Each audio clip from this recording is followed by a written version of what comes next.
할렐루야. 함께 찬양하기 원합니다. 우리의 마음이 주님이 있는 그곳에 있길 원한다는 그러한 고백을 올려드리며 주님 찬양했으면 좋겠습니다. 주님의 마음 있는 곳 함께 찬양하겠습니다.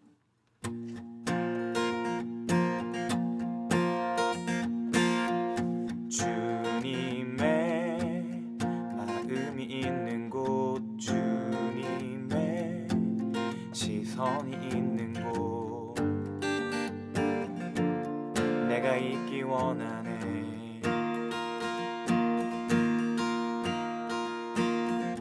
광야에 꽃을 피우시고 사막에 강물을 내시는 주의 놀라운 손길, 푸른 마르고 꽃은 시드나 주의 말씀은 영원하네.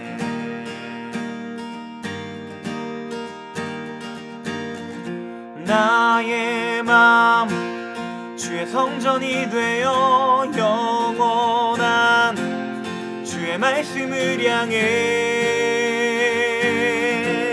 주의 마음 있는 곳으로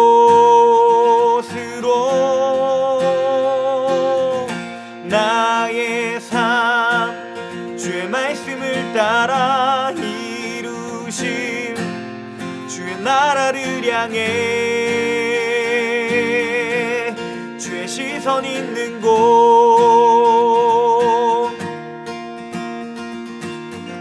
주님의 마음이 있는 곳, 주님의 시선이 있는 곳, 내가 있기 원하네. 푸른 마르고 꽃은 시드나 주의 말씀은 영원하네. 전능하신 주 거룩하신 왕 주님의 말씀 이루시네.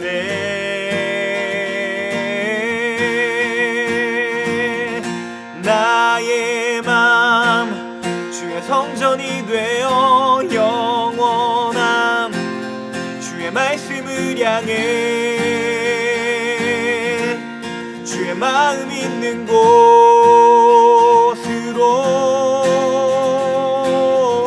나의 삶 주의 말씀을 따라 이루실 주의 나라를 향해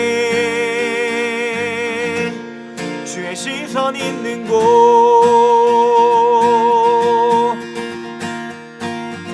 주님의 마음 있는 곳, 주님의 시선 있는 곳, 내가 있기 원하네.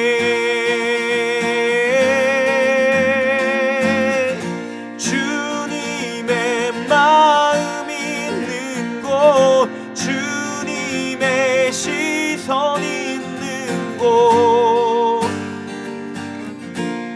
내가 있기 원하네.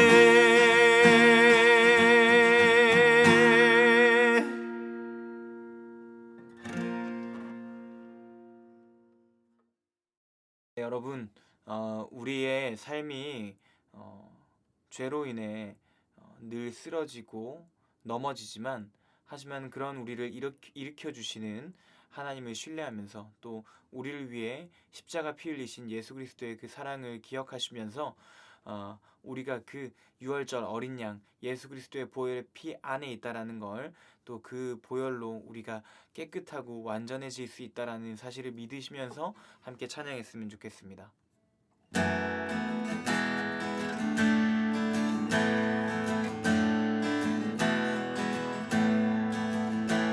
6월절 어린 양의 피로 나의 삶의 문이 열렸네.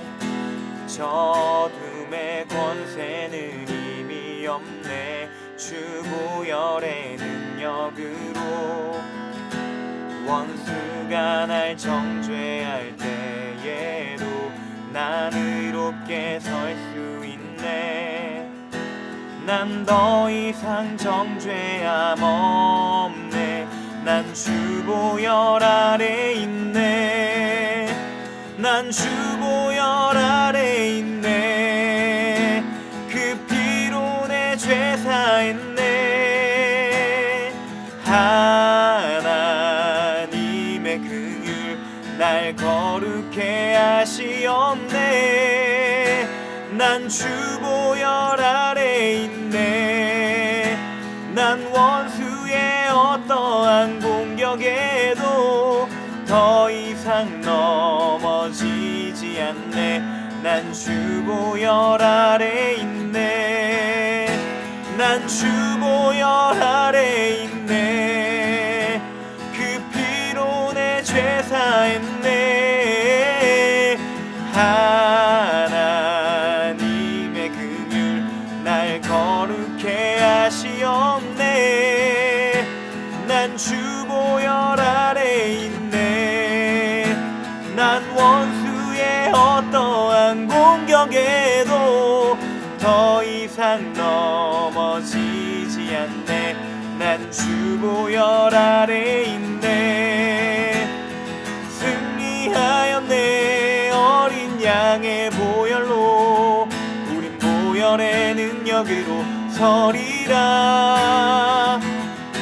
승리하였네. 어린 양의 보혈로 주 내게 승리 주셨네. 승리하였네. 어린 양의 보혈로 우린 보혈의 능력으로 서리라. 승리하였네. 어린 양의 보혈로 주 내게 승리 주셨네.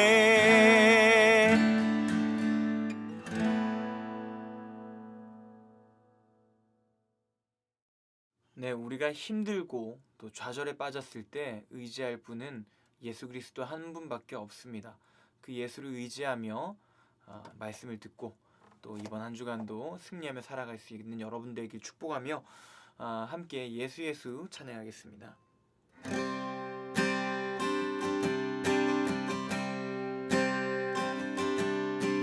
슬픈 마음이 있는 자, 몸과 영혼 병든 자, 누구든지 부르시오.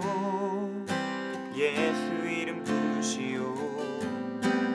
그 이름을 믿는 자, 그 이름을 부르는 자, 그가 어떤 사람이든 그는 구원 얻으리. 슬픈 마음 있는 자, 슬픈 마음 있는 자, 몸과 영혼 병든 자, 누구든지 부르시오. 예수 이름 부르시오. 그 이름을 믿는 자, 그 이름을 부르는 자, 그가 어떤 사람이든 그는 구원 얻으리. 예수 예수 오 능력의 그 이름 예수 나 외쳐 부르네. 예수 예수 오 구원의 그 이름 예수 나 외쳐 부르네. 예수 그리스도 은과 금 내게 없으나 나 가진 건 너에게 주니. 능력의 이름 예수라. 그 이름을 붙드시오. 그 이름을 믿는 자, 그 이름을 외치는 자, 그가 어떤 사람이든 그는 주의 영광 보리라. 예수 예수 오 능력의 그 이름 예수 나 외쳐 부르네. 예수 예수 오 구원의 그 이름 예수 나 외쳐 부르네. 예수 그리스도 예수 예수 오 능력의 그 이름 예수 나 외쳐 부르네. 예수 예수 오 구원의 그 이름 예수 나 외쳐 부르네. 예수 그리스도.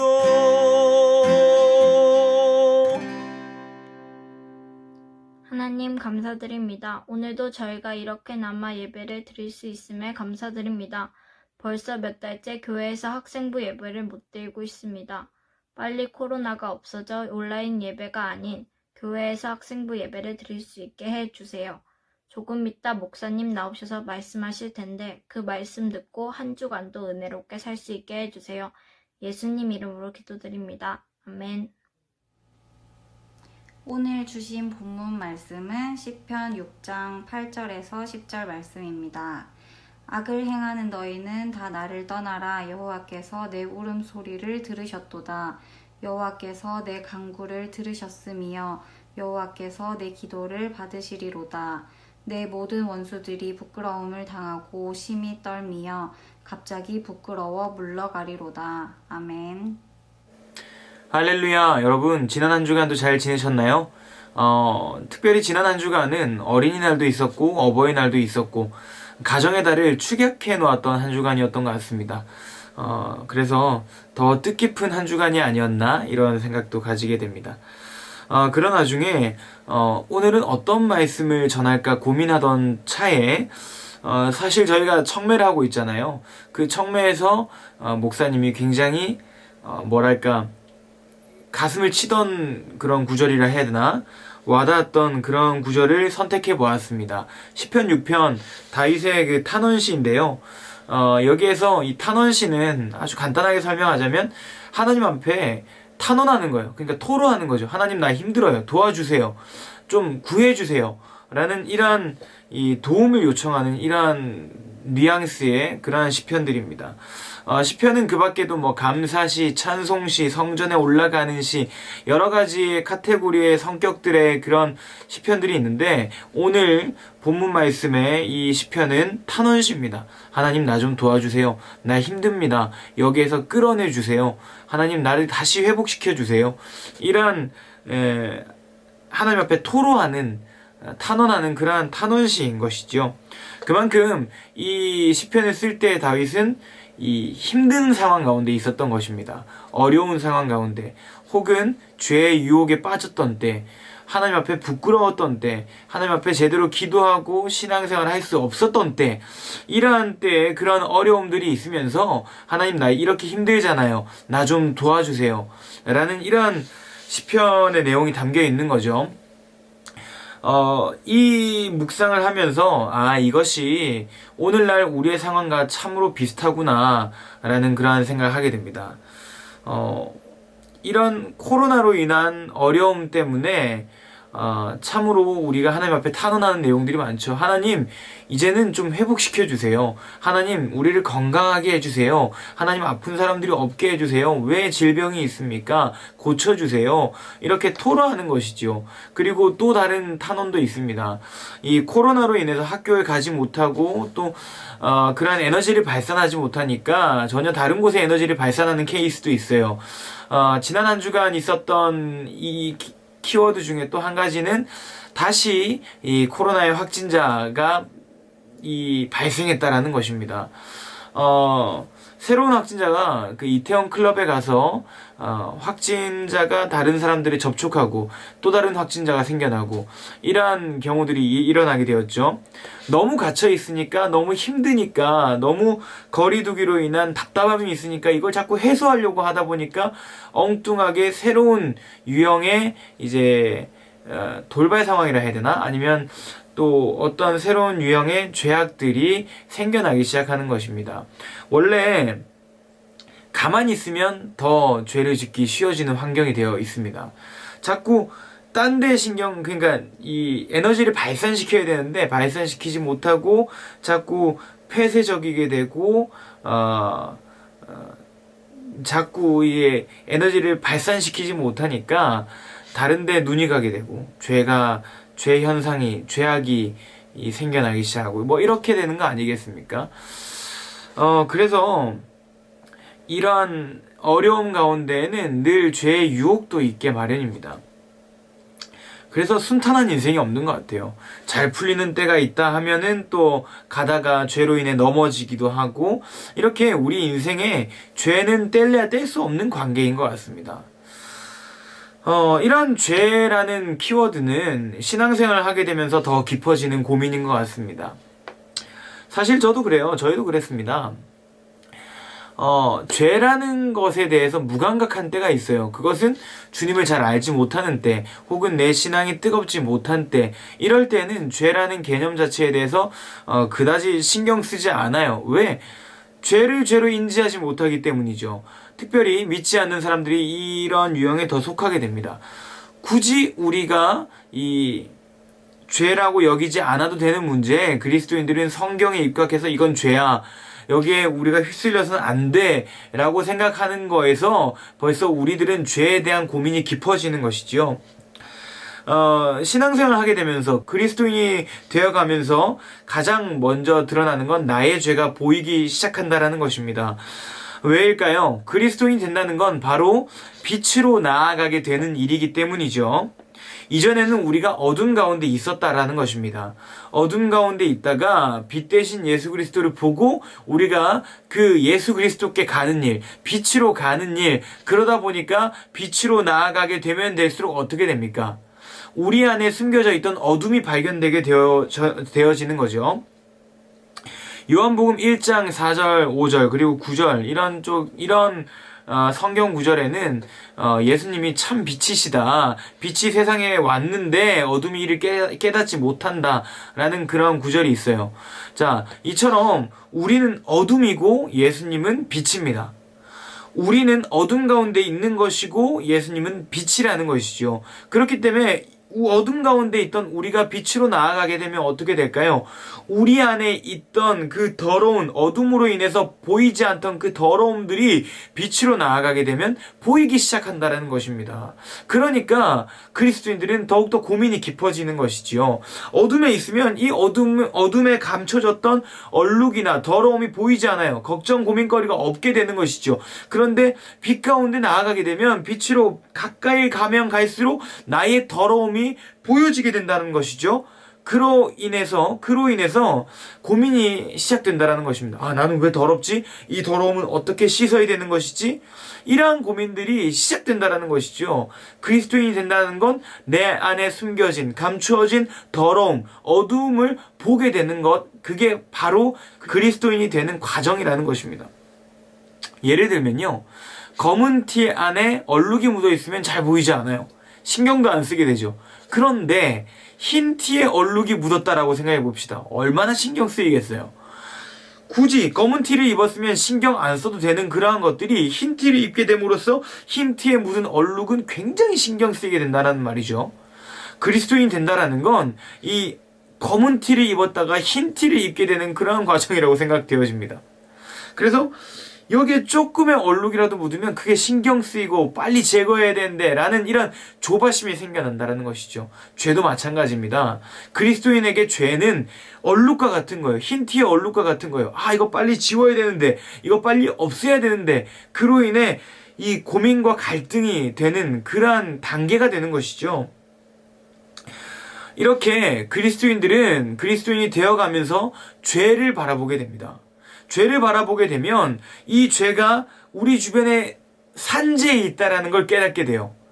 예전에 어둠 가운데 있을 땐 죄를 죄로 여기지 않았기 때문에 무엇이 죄인지 구분이 되지 않아요. 그런데 이 그리스도인이 된다라는 것은 빛 가운데로 나아가는 것이기 때문에 죄가 보이기 시작하는 것이고 우리 주변 가운데 보이지 않던 죄가 보여지기 시작한다라는 것입니다. 그리스도인이 되면 이상하게 사소한 것 하나까지도 우리에게 유혹이 되기 마련이에요. 뭐 이성에 대한 유혹, 또 음란함의 유혹, 재물에 대한 유혹, 이런 것들이 다 유혹이 된다라는 것이죠.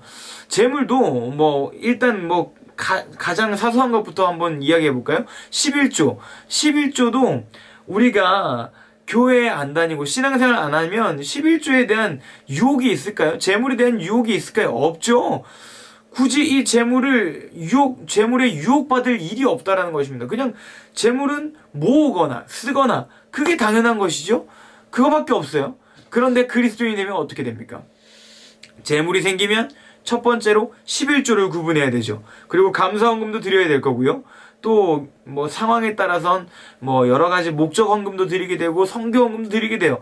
이런 내가 가진 재물에서 이 따로 구분해야 되는 목록들이 생기기 시작하는 거죠. 거기에 11조는 의무고 필수이기 때문에 그것을 해야 된다라고 여겨지면 유혹에 직면하기 마련입니다. 만약에 가령 10,000원이 있을 때 1,000원 하는 11조를 1,000원 하는 건 뭐 사실 쉬울 것 같아요. 저도 약간 그런 것 같아요. 그런데 많은 재물이 모였다. 가령 1억이 모였다. 그러면 1,000,000원을 11조를 해야 되잖아요. 쉽게 되지 않는다라는 것이죠. 1,000,000원이라는 그 숫자가 굉장히 커 보이고 아깝게 여겨지기 때문이죠. 이런 유혹들이 굳이 몰라도 되는데 그리스도인이 되면 이런 유혹들이 생겨나요. 이 11조를 안 드리고 내가 취하면 그게 더 이득일 텐데 라는 굳이 느끼지 않아도 되는 유혹들이 보이기 시작한다는 것이죠. 그리스도인이 된다는 건 주변의 곳곳에 우리 주변에 있는 유혹들이 보이기 시작하는 것입니다. 그로 인해 죄로 인한 고민과 갈등이 높아지죠. 죄에 대한 인지가 높아질수록 죄로 인한 고민과 갈등도 높아지기 마련입니다. 자, 이러한 우리 곳곳에 있는 유혹들에 의해서 죄와 마주하게 될 때 혹은 죄를 짓게 될 때 우리 그리스도인들은 어떻게 될까요? 어떤 현상들을 보일까요? 제가 이건 지극히 저의 개인적인 경험담으로 비추어 보았을 때 느꼈던 그러한 현상들입니다. 너무 난 저런 거 없는데 라고 생각 안 하셔도 돼요. 자, 제 개인적인 경험으로 죄와 마주하게 될 때 여겨지는 그리고 뒤따라오게 되는 현상들은 첫 번째는 현타를 경험하게 돼요. 죄를 저지르게 되면 그 죄로 인하여서 허탈감을 느끼게 되고 공허함, 실패감, 좌절감을 느끼게 되는 것이죠. 나 이거밖에 안 되나? 나 정말 이렇게 죄를 저질렀나? 하나님이 나를 기뻐하시지 않을 거야. 혹은 하나님이 나를 사랑하시지 않을 거야. 라는 이러한 좌절감과 절망감, 우울감, 이런 현타가 오게 되는 것이죠. 나는 틀렸어. 이런 죄를 저질렀으니까 나는 끝장났어. 끝이야. 하나님이 나를 사랑하시지 않을 거야. 라는 극단적인 생각을 하게 돼요. 굉장히 우울하죠. 아무런 힘이 나지 않아요. 무기력한 상태에 들어가게 되는 것입니다. 저는 그런 걸 많이 느꼈어요. 예전에도 특히 고등학생 때 한창 신앙이 뜨거울 때 유혹들이 많단 말이죠. 친구들에 의해서 혹은 주변의 환경들로 인해서 죄의 유혹에 빠져서 죄를 짓게 됐을 때 가장 먼저 현타가 오죠. 내가 또 이런 죄를 저질렀네. 난 이거밖에 안 되나? 열심히 믿는다고 그렇게 자부했건만 나는 결국 머리로만 믿는 사람이었나? 가슴은 뜨겁지 않은, 가슴은 믿지 않는 그런 신앙인이었나? 이런 후회감과 좌절감, 허탈함, 공허함이 일순간에 밀려오면서 아주 무기력한 상태에 빠지게 되는 것이죠. 거기에서 이제 좀 더 나아가서 두 번째 현상은 바로 위로 그리고 자기 위안을 삼는다는 것입니다. 말이 좋아 자기 위안이죠. 합리화입니다. 합리화. 그래도 내가 이런 죄를 저질렀음에도 하나님은 날 사랑하실 거야. 괜찮아. 다시 일어나면 되지. 뭐 맞는 말이에요. 맞는 말인데 이런 것들로 하나님이 날 사랑하시니까 괜찮아 라는 이런 합리화를 하기 시작해요. 뭐 죄를 저질렀지만 하나님이 세리와 창녀들 가운데도 찾아오셨고, 예수님이 세리와 창녀들 가운데도 찾아오셨고, 또 그들을 용서하시고 그들과 함께 식사도 하시고 대화도 하시지 않았어? 나 같은 이런 죄인도 예수님이 사랑하실 거야. 이러한 자기 위안을 삼아요. 합리화를 시키기 시작해요. 그리고 세 번째 현상, 고백과 다짐을 합니다. 아, 이제는 죄를 짓지 말아야지. 예수님이 날 이렇게 사랑하시니까 그 예수님의 기쁨 되기 위해서 죄를 짓지 말아야지. 아주 합리적이고 아주 맞는 표현이죠. 딱 맞잖아요. 죄를 저질렀음에도 예수 그리스도의 그 위로하심과 자비하심을 의지해서 다시 내 삶을 결단하겠다. 이 얼마나 신앙적입니까? 이러한 현상을 겪게 되는데 문제는 여기서부터 시작됩니다. 제 개인적인 문제는 거기서부터 시작됐어요. 하나님 앞에 회개하고, 하나님 나 그렇게 안 살게요. 하나님 날 용서하시잖아요. 나도 그 용서를 의지하고 다시는 그렇게 안 살게요. 용서해 주세요. 라는 회개를 했어요. 그리고 회개함으로 용서함을 받았다고 그렇게 확신을 해요. 그러면 용서함을 받았고 하나님의 자녀라는 그러한 다시 회복된 이러한 정체성을 가지고 신앙생활을 하다가 또 어떻게 됩니까? 또 죄에 빠지게 되죠. 죄의 유혹은 끊임없이 우리에게 찾아오기 때문에 그러한 것들로 인해서 죄의 유혹에 빠지게 되고 죄를 짓게 돼요. 그러면 계속 반복되는 거예요. 현타가 오죠. 아, 나 이거밖에 안 되나? 정말 이렇게 죄의 유혹에 쉽게 빠지다니. 난 정말 쓰레기야. 이런 생각을 하다가 아니야. 그래도 예수님은 날 사랑하셔. 나의 죄를 용서해 주실 거야. 그리고는 하나님 잘못했어요. 용서해 주세요. 이걸 계속 반복한다는 거죠. 사실 회개라는 건 유턴과 같은 것입니다. 잘못을 저질렀으면 그리고 회개한다면 그 잘못으로 인해서 그 잘못에 대해서 180도 방향을 돌려야 된다는 것입니다. 방향을 돌리고 이제는 그 죄를 짓던 패턴과는 정반대의 삶을 살아가는 것, 이게 바로 회개입니다. 회개. 그런데 이 회개가 아무 효력이 없게 되는 거죠. 계속 똑같은 죄를 저지르게 된다는 건 회개에 효력이 없다는 것이고, 혹은 그 회개가 진짜가 아니라는 것입니다. 이러한 현타, 자기 합리화, 그리고 회개, 이러한 현상들이 계속 반복되고 그것을 계속 반복하게 된다면 결국 어떻게 될까요? 죄에 대해서 무감각해지는 거예요. 가장 최악의 상태죠. 죄를 저질러도 죄를 죄라 여기지 않아요. 뭐 그랬나 보지. 뭐 만약에 이러한 것들이 계속 반복된다. 가령 11조를 안 드린다. 근데 이게 계속 반복됐다. 뭐 11조 안 드려도 되지. 하나님 뭐 마음을 보시는 분이시니까, 중심을 보시는 분이시니까 뭐 괜찮을 거야. 라고 그냥 안일하게 생각하고 넘어간다라는 거죠. 예전에는 11조 한 번만 안 드려도 이게 정말 내 신앙이 이거밖에 안 되나 라고 생각했던 게 계속 반복되면 결국은 그것을 죄로 여기지 않는다라는 것입니다.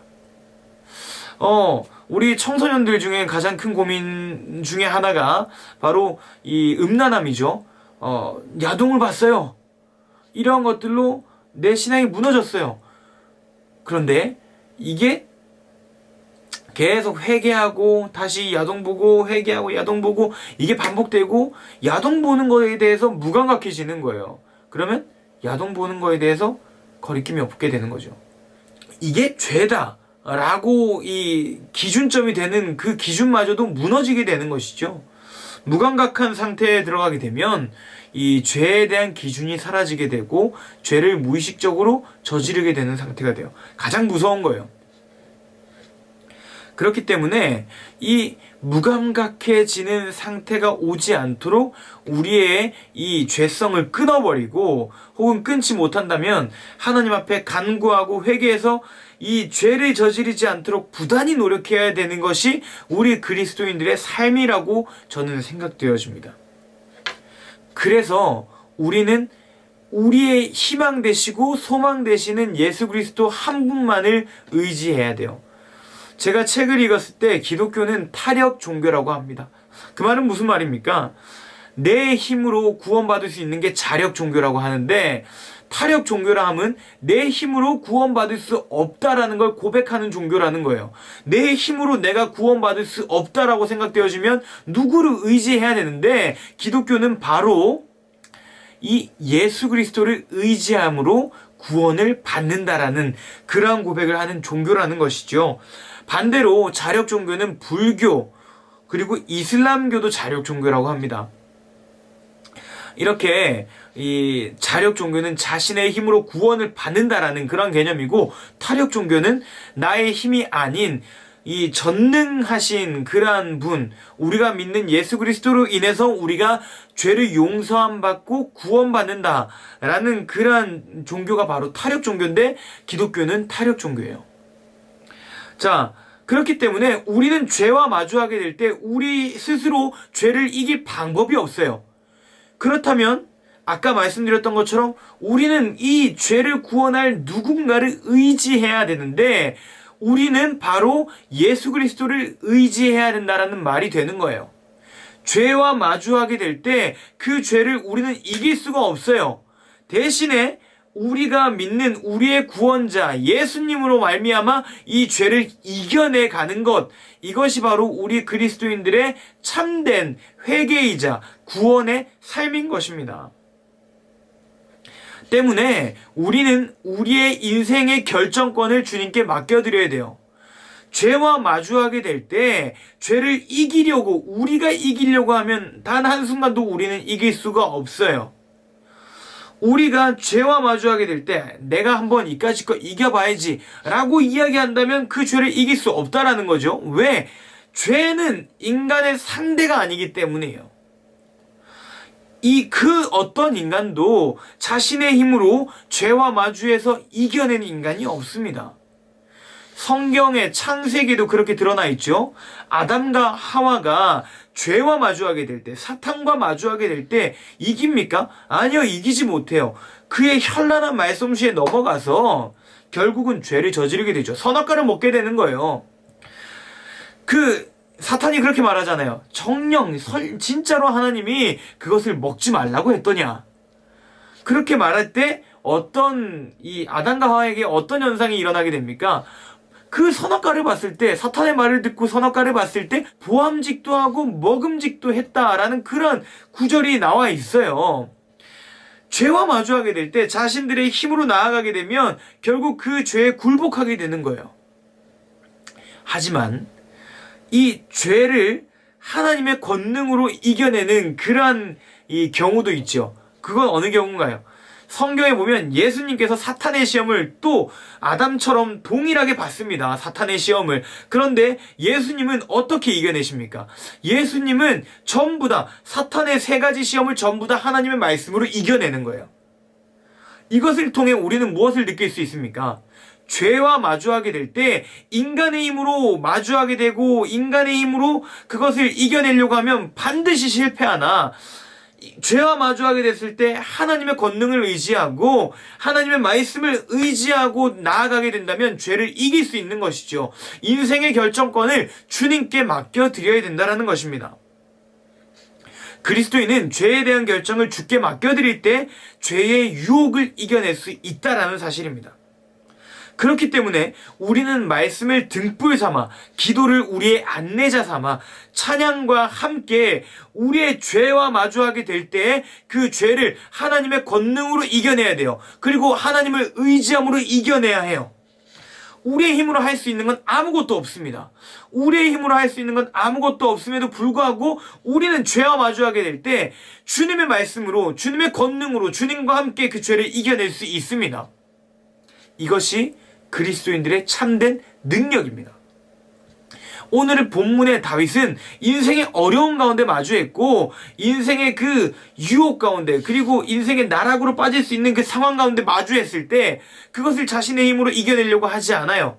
오히려 그 모든 결정권을 주님 앞에 맡겨드리며 주님께 기도할 뿐입니다. 어떻게 기도합니까? 시편 6편 8절부터 보면 이렇게 기록이 되어 있어요. 악을 행하는 너희는 다 나를 떠나라. 여호와께서 내 울음소리를 들으셨도다. 여호와께서 내 간구를 들으셨으며 여호와께서 내 기도를 받으시리로다. 내 모든 원수들이 부끄러움을 당하고 심히 떨며 갑자기 부끄러워 물러가리로다. 라고 기록되어 있습니다. 다윗이 다윗의 원수들과 대면했을 때 다윗이 하나님께 기도함으로 이 모든 상황을 이겨내고 있는 과정을 살펴봤어요. 우리의 원수는 무엇입니까? 우리의 원수는 누구입니까? 지금 우리 상황 가운데서 물론 우리의 원수가 우리를 진짜 죽이려고 하는 사람들 그런 사람들 있을 수도 있죠. 진짜 죽이려고 하는 사람들 혹은 왕따를 시키는 사람들 또 혹은 우리를 괴롭히고 우리를 어려운 상황에 몰고 가는 사람들, 이러한 사람들 원수라고 생각할 수도 있습니다. 하지만 더 크게 생각해 볼까요? 더 크게 생각해 보면 우리의 신앙생활 가운데 우리의 원수들 누구일까요? 바로 우리의 신앙을 나락으로 떨어뜨리게 하려는 그런 죄 혹은 죄의 유혹들 될 수 있습니다. 자, 여기서 원수를 죄의 유혹으로 대입해서 한번 읽어볼까요? 자, 악을 행하는 너희는 다 나를 떠나라. 여호와께서 내 울음소리를 들으셨도다. 여호와께서 내 간구를 들으셨으며 여호와께서 내 기도를 받으시로다. 내 모든 죄의 유혹들이 부끄러움을 당하고 심히 떨며 갑자기 부끄러워 물러가리로다. 자, 이처럼 우리는 다윗처럼 주님 앞에 기도해야 돼요. 하나님, 내가 힘듭니다. 이 죄의 유혹 때문에 넘어질 것 같습니다. 쓰러질 것 같습니다. 지금도 위태위태합니다. 하나님, 나를 도와주십시오. 제 대신 싸워주십시오. 저 대신 이 죄의 유혹들을 물리쳐 주십시오. 나는 힘이 없습니다. 하지만 주님은 주님의 권능으로 이 유혹들을 이겨내실 수 있사오니 주님 도와주십시오. 그리하여서 내 원수들, 죄의 유혹들이 부끄러움을 당하고 심히 떨고 물러가게 하여 주시옵소서. 그렇게 기도할 때 주님은 친히 나서시고 우리의 삶을 새롭게 하시고 정결케 하시고 죄의 유혹을 물리쳐 주실 줄로 믿습니다. 시대는 점점 악해져 갑니다. 세월을 아끼라, 때가 악하니라, 그렇게 기록하고 있습니다. 성경은. 이 어그러지고 패역한 시대 가운데 우리가 어떻게 순결한 그리스도인으로 살아갈 수 있을까요? 죄의 유혹을 이겨내고 어떻게 순결한 그리스도인으로 살아갈 수 있을까요?